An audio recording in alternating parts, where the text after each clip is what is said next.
जय हिंद दोस्तों, कैसे हैं आप सब। उम्मीद है बहुत ही अच्छे होंगे। आप लोग का पढ़ाई बहुत अच्छे से चल रहा होगा। आज जो है बेसिक इलेक्ट्रिकल का पार्ट 26 होने जा रहा है, जिसमें आज सीखेंगे कंसेप्ट ऑफ बल्ब के बारे में। इससे बहुत सारे क्वेश्चन जो है एसएससी हमेशा पूछता है, तो इसको हम लोग बहुत ही अच्छे से सीखेंगे, बहुत ही शानदार से जानेंगे। ठीक है, तो जितना हो सके दोस्तों तक शेयर कीजिए आप लोग। सबसे पहला चीज सीखते हैं कॉन्सेप्ट ऑफ बल्ब। आज इसी टॉपिक पे हम बात करेंगे कि कॉन्सेप्ट ऑफ बल्ब क्या होता है, कौन ब्राइटर करता है, कौन कम ब्राइटर करता है। सारे चीज को आज के क्लास में हम लोग देखेंगे। तो पॉइंट यहाँ डालिए, that is the concept of bulb. Concept of bulb, bulb का कॉन्सेप्ट क्या है।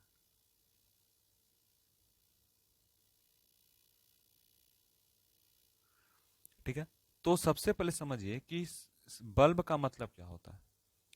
जो हम लोग बाजार में जाते हैं बल्ब लेते हैं, ठीक है, तो हम लोग क्या बोलते हैं, हमको 50 वाट का बल्ब दीजिए, 9 वाट का बल्ब दीजिए।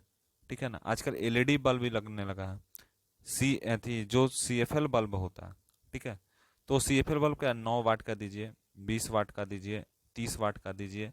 पहले जो पीला कलर का बल्ब रहता था, ठीक है ना, पहले पीला कलर का बल्ब रहता था, वह 100 वाट का आता था। कितना वाट का आता था? 100 वाट का आता था। तो हम लोग क्या बोलते थे कि 100 वाट का हमको बल्ब दीजिए। ठीक है ना, कितने वाट का बल्ब दीजिए? 100 वाट का बल्ब दीजिए। तो इसी तरह से हम लोग जो है बल्ब को मांगते थे। ठीक है, जब भी कोई भी सप्लाई ऑफ द वोल्टेज होता है तो 50 वाट का अगर बल्ब आ रहा है, यानी हमारे पास जो एनर्जी का डिसिपेशन हो रहा है, डिसिपिएट कर रहा है, वो 50 वाट कर रहा है। ठीक है, 50 वाट हमारा जो एनर्जी है वह उसको ले रहा है, उसको डिसिपिएट कर रहा है, उसको हमने दे रहा है। जैसे हम बल्ब की बात कर रहे हैं, तो बल्ब जो है हमारे घर में जो सप्लाई होती है, जैसे 220 वोल्ट का यहाँ पर कनेक्शन हो गया, that is the connection of 220 volt. ठीक है, इसको सही से समझते हैं। जैसे मान लीजिए कि एक बल्ब है, ये क्या है? बल्ब है। तो बल्ब का सिंबल बनाते हैं। बल्ब किसको किसको बनाने आता है, नीचे कमेंट करके बताइएगा। तो ये बल्ब बना रहे हैं, ये एक बल्ब है। ठीक है, और यह बल्ब जो कनेक्शन लिया हुआ है, यह जो कनेक्ट हुआ है, ये हुआ है 220 वोल्ट के से। कितना से? 220 वोल्ट से। तो जैसे मान लीजिए कि हमारा जो काम हो रहा है, जो हम लोग कर रहे हैं यूज, ठीक है, इन माई होम, ठीक है ना, हम लोग कहीं पर भी जा रहे हैं, तो जैसे सप्लाई वोल्टेज, सप्लाई वोल्टेज क्या होता है? सबसे पहले सीखे हम लोग सप्लाई वोल्टेज क्या होता है। जैसे हम लोग कहीं गए और लिए 50 वाट का बल्ब, या हम लिए 30 वाट का बल्ब। ठीक है, जो 30 वाट का हम बल्ब लिए तो ये क्या हुआ, यह जो 30 वाट का बल्ब दिए, इससे हमको पता चला कि जैसे हम कभी भी एनर्जी मीटर का हम यूज करेंगे और यहाँ पर वाट का 30 वाट का बल्ब लेंगे, डैट मीन्स यहाँ पर एनर्जी का हम क्या कर रहे हैं, यहाँ पर एनर्जी का हम डिसिपेशन कर रहे हैं। एनर्जी जो होता है, यानी ऊर्जा का डिसिपिएशन या डिसिपिएटेड कर रहा है। यहाँ पर ऊर्जा क्या और डिसिपिएट कर रहा है। ठीक है, अब समझिए एक चीज, वोल्टेज लेवल चेंज क्या होता है। जैसे मान लीजिए कि वोल्टेज लेवल चेंज होता क्या है। देखिए, वोल्टेज लेवल चेंज, देखिए, वोल्टेज लेवल को 3 तरह से हम चेंज कर सकते हैं। क्यों? कितने तरह से? 3 तरह से। ये 3 तरह कौन कौन सा चीज है, किस चीज से हम कर सकते हैं बताइए हम।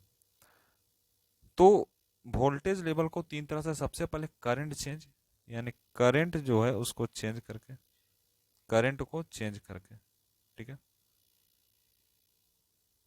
करंट को चेंज करके कर सकते हैं।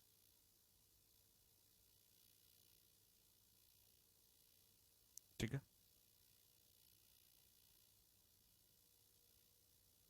क्या कर सकते हैं? करंट को चेंज करके। ठीक है, दूसरा जो हम कर सकते हैं पावर को चेंज करके। दूसरा हम किससे कर सकते हैं? पावर चेंज करेंगे तो भी हमको पता चल जाएगा। दूसरा हुआ that is the power change करके। और तीसरा जो करेंगे resistance of bulb will be constant, जो रेजिस्टेंस ऑफ बल्ब को कांस्टेंट करके, रेजिस्टेंस ऑफ बल्ब जो होगा उसको हम कांस्टेंट करके हम कर सकते हैं, ठीक है ना।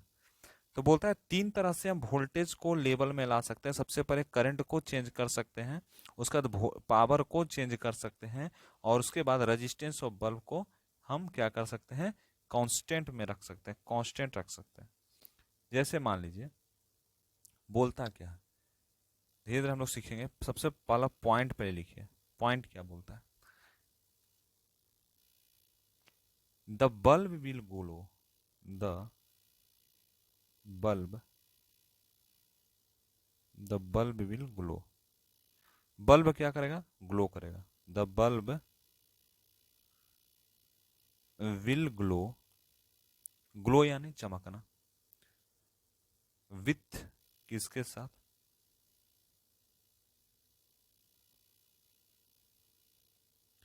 द रेटेड, द रेटेड, ठीक है ना, कितना वाट का है, एग्जाम्पल जैसे हम लिए थे 30 वाट, इफ, यदि, यदि,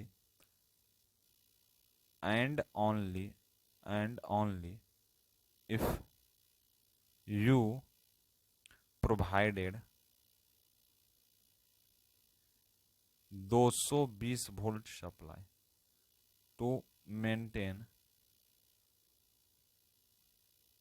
मेंटेन ऑन बल्ब, बल्ब को मेंटेन करने के लिए 220 वोल्ट का अगर आप सप्लाई देते हैं तो हम क्या करेंगे, कितना वाट का बल्ब जलेगा, 30 वाट का बल्ब जलेगा, ठीक है ना। देखिए इसका फार्मूला होता भी है, क्या फार्मूला होता है, लिखिए P जो होता है यानी पावर, कुछ हम पावर दे रहे हैं तो P कितना होता है, V इंटू आई होता है, यानी voltage into current. V into I concept कौन बताया था, V इंटू आई किस में पढ़े थे हम, ओम्स लॉ में पढ़े थे ना।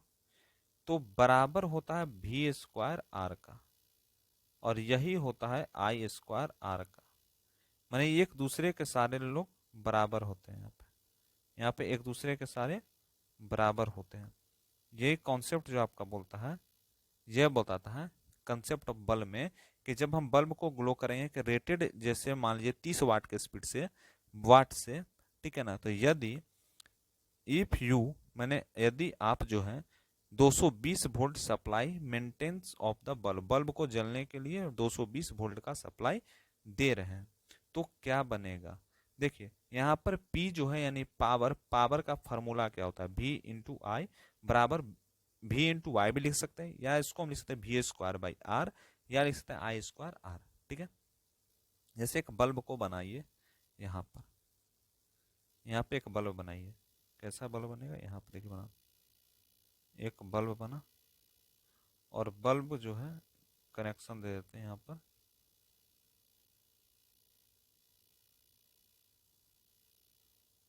जो कनेक्शन होगा 220 वोल्ट, 100 वाट का बल्ब है, और एक और बल्ब बनाइए जो है 110 वोल्ट 100 वाट का। तो कैसे हम फाइंड कर सकते हैं इसको, देखिए फार्मूला क्या होता है, P बराबर V square by R, that means R जो होगा यानी रजिस्टेंस निकालना है, तो V स्क्वायर अपॉन में P, यानी वोल्टेज अपॉन में पावर, यानी वोल्टेज कितना दिया है, वोल्टेज हमें 220 वोल्ट दिया है, उसका स्क्वायर करेंगे, और बटा में पावर, पावर कितना दिया है, 100 दिया है, ठीक है ना। जब इसको हम पूरा कैलकुलेशन करें तो कितना बनेगा, 220 इंटू 220 अपॉन में 100, 10 से 1 1 1 कट गया, यानी हमें जो टोटल मिला आर, आर जो हमें इसमें मिला, आर मिला 484 ओम, रेजिस्टेंस हमको इसका ये मिला। उसी तरह से जब इसका हम सोल्यूशन करेंगे, जब इसका हम सोल्यूशन करेंगे तो क्या बनेगा, इसका सोल्यूशन करेंगे तो P बराबर क्या लगाएंगे, V स्क्वायर अपॉन आर, जब V स्क्वायर अपॉन आर लगेगा डेट मीन्स यहाँ पर V का मान कितना दिया, 110 वोल्ट, यानी यहाँ पर लगाएंगे 110 का स्क्वायर अपॉन में 484, ठीक है ना। दूसरा है तो हमको P बराबर जो मिलेगा वो 25 वाट यहाँ पर मिलेगा। 484 हम क्यों लगा दिए, यहाँ पर हमको R मिल ही गया, वही चीज़ दिया हुआ है। 110 तो ऊपर ले दिए, R का मतलब हो गया तो 110, और उसके बाद आया 110, 100 जो है वाट है, यहाँ पर 100 वाट है। ठीक है, तो इधर कितना होगा, 1 1 कट गया, 11 से 11 44, 484। तो इसी तरह से हम 25 वाट जो इसका आंसर बना रहे हैं। दूसरा बल्ब जो बना वो भी यहाँ पर कैसे आया, रजिस्टेंस तो हमें पता नहीं था, तो रजिस्टेंस हमको निकालना था, तो रजिस्टेंस का मान कितना है 484, तो वी स्क्वायर अपॉन आर कर दिए, तो वी स्क्वायर अपॉन आर किए, तो यानी हमको जो मिला 110 का स्क्वायर और यह 484 यानी 25 वाट, ये आपका आंसर हुआ। मेथड 2 हम क्या करते हैं, दूसरा चीज हम देखें, अगर 220 वोल्ट है और एक 100 वोल्ट का, ठीक है, उसी तरह चल रहा है और ये भी चल रहा है, तो यानी मेथड 2 इसको कैसे हम लिखें, मेथड 2,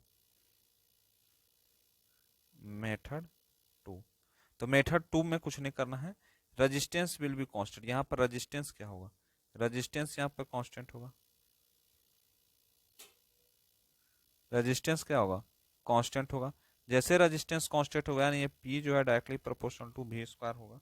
जब P directly proportional to V square हुआ, डेट मीन्स यहाँ पर समझिए कि P जो होगा वी स्क्वायर अपॉन आर होता है, तो P जो है डायरेक्टली प्रोपोर्शनल टू आर हुआ, तो क्या होगा P1 बाई P2 बराबर V1 बाई V2, इसका स्क्वायर कर सकते हैं, यानी P1 का मान कितना दिया, पावर 100 इंटू P2, और इधर हुआ 220 अपॉन में 110 का स्क्वायर, यानी टोटल काट पीट के आया 4, 11 इससे कटा, ये पूरा आया 11, इसको पूरा काटेंगे तो कितना मिल रहा है, स्क्वायर करेंगे 4 आ रहा है। जब ऐसा आ रहा है तो लिखिए P2 जो होगा वह बराबर होता है 100 अपॉन में 4, यानी 25 वाट, ऐसे भी आंसर आ सकता है। ठीक है, ऐसे आ सकता है। P डायरेक्टली प्रोपोर्शनल होता है वी स्क्वायर का, तो P1 बाई P2 लगाते हैं, P1 बाई P2 यहाँ फॉर्म लगाते हैं और V1 बाई V2 निकालते हैं। हमको क्या मिला, 100 वाट का बल्ब है, ठीक है, 100 वाट का, तो 100 वाट बटा P2 बराबर में एक जो है कितना का है, 220 वोल्ट का है और 110 वोल्ट का, ठीक है, तो बटा में करते हैं उतना, और क्या करेंगे, ये 220 और 110 कट गया तो 2 आ रहा है, और उसको मल्टीप्लाई अगर कर देते हैं तो 2 से 2 दूनी 4, इसका स्क्वायर कर दिए 2 दूनी 4, जैसे ही 4 जैसे हुआ तो हम 4 P2 हो गया और 100 का 100 हो गया, यानी 25 वाट इसका आंसर होगा। ये बेसिक सोल्यूशन है, आपको आ जाना चाहिए। ठीक है, ये चीज आपको बल्ब के कंडीशन में बोल रहा है। ठीक है, इसी तरह से हम कोई भी बल्ब को हम समझ सकते हैं। अब समझिए एक चीज, जैसे मान लीजिए एक और चीज आपको देते हैं कि अगर रेजिस्टेंस बढ़ेगा, अगर रेजिस्टेंस जो है इंक्रीज होगा तो पावर जो है भी बढ़ेगा। रेजिस्टेंस, जब रेजिस्टेंस बढ़ेगा तो पावर भी बढ़ेगा, जब रेजिस्टेंस बढ़ेगा पावर बढ़ेगा, और रेजिस्टेंस जब घटेगा तो पावर भी घटेगा। इस कॉन्सेप्ट जैसा आता है, तो इसमें जो है जो ग्लो मोर करेगा, ऐसा में ग्लो जो है ज्यादा करेगा, कौन करेगा, बल्ब। ठीक है, क्यों, क्योंकि P हमेशा डायरेक्टली प्रोपोर्शनल R का होता है। इन्वर्सिव प्रोपोर्शनल तो ऐसा नहीं होता है। इन्वर्सिव प्रोपोर्शनल क्या होता है, P अगर इन्वर्सिव प्रोपोर्शनल 1/R होगा तो ये बढ़ेगा तो ये घटेगा, और ये घटेगा तो ये बढ़ेगा, ये लेकिन यह क्या है, यह है that is the directly proportional. तो इसी कारण से जो है यहाँ पर इस कॉन्सेप्ट लगेगा, यानी जब दोनों एक ही समान रहेगा तो बल्ब जो है ग्लो ज्यादा करेगा। ठीक है, फिलामेंट क्या होता है, फिलामेंट अंदर में फिलामेंट भी लगा रहता है, तो फिलामेंट क्या होता है, तो फिलामेंट के बारे में थोड़ा समझने से पहले एक क्वेश्चन लिख लीजिए, उसको मैं नेक्स्ट क्लास में देख लेंगे फिलामेंट के बारे में। तो इसमें क्वेश्चन क्या बोलता है, क्वेश्चन देखिए, क्वेश्चन क्वेश्चन क्या बोल रहा है, क्वेश्चन में ये बोलता है कि यदि कोई भी 100 वाट या 220 वोल्ट का बल्ब है, जैसे मान लीजिए कि एक बल्ब है, ठीक है, और यह जो बल्ब है एक 100 वाट का और 200 वोल्ट का एक बल्ब है, और एक दूसरा बल्ब है, ये भी जो बल्ब है यह भी कितना वाट का है, 50 वाट और 200 वोल्ट का है। तो क्या होगा? तो इसमें से कुछ ऑप्शन दिया हुआ है। ऑप्शन ए क्या दिया है? ऑप्शन ए ये दिया है कि 50 वाट का बल्ब, ठीक है, कौन सा बल्ब ग्लो करेगा? ये दोनों का बल्ब है, दोनों बल्ब है, तो विच बल्ब आर ग्लो, तो कौन सा बल्ब जो है ग्लो करेगा? 50 वाट का, बी ऑप्शन है 100 वाट का, सी ऑप्शन क्या है 50 वाट, 100 वाट, 100 वाट बल्ब, तीसरा बोथ, और चौथा नन। कौन सा बल्ब ज्यादा ग्लो करेगा? तो अब ऐसा जब कंडीशन है तो इसको सोल्यूशन हम कैसे करते हैं? हम जानते हैं कि R1 जो होता है रेजिस्टेंस जो है V स्क्वायर अपॉन में P होता है, P यानी पावर। हमें सबसे पहला जो मिला है वह 200 मिला है, वोल्ट सबका 200 है, का स्क्वायर कर दे पहला का, और नीचे बटा में 100, फर्स्ट बल्ब को हम देख रहे हैं, ठीक है। तो ऐसा जब कंडीशन होगा तो यानी 200 इंटू 200 बटा में 100 हो गया, तो ये कट गया, यानी दो दूनी 4, यानी R1 का जो मान आया वह 400 ओम आया, 400 ओम आया। इसी तरह से जब R2 की बात होगी तो R2 जो होगा वह भी 200 दिया है, अपॉन में 50 हुआ, यानी 200 इंटू 200 अपॉन में 50, 1 से 1 कट गया 4 बार में, 20 बचे, 20 से काटेंगे तो 20, 200 चौके या 20 चौके 80, और जीरो ये पुट हो गया, तो मैंने R2 का जो मान आया वह आया 800 ओम। तो कौन सा बल्ब जलेगा? तो सबसे ज्यादा जो ब्राइटर करेगा वो 50 वाट का बल्ब करेगा। कौन सा बल्ब करेगा? 50 वाट का। क्यों?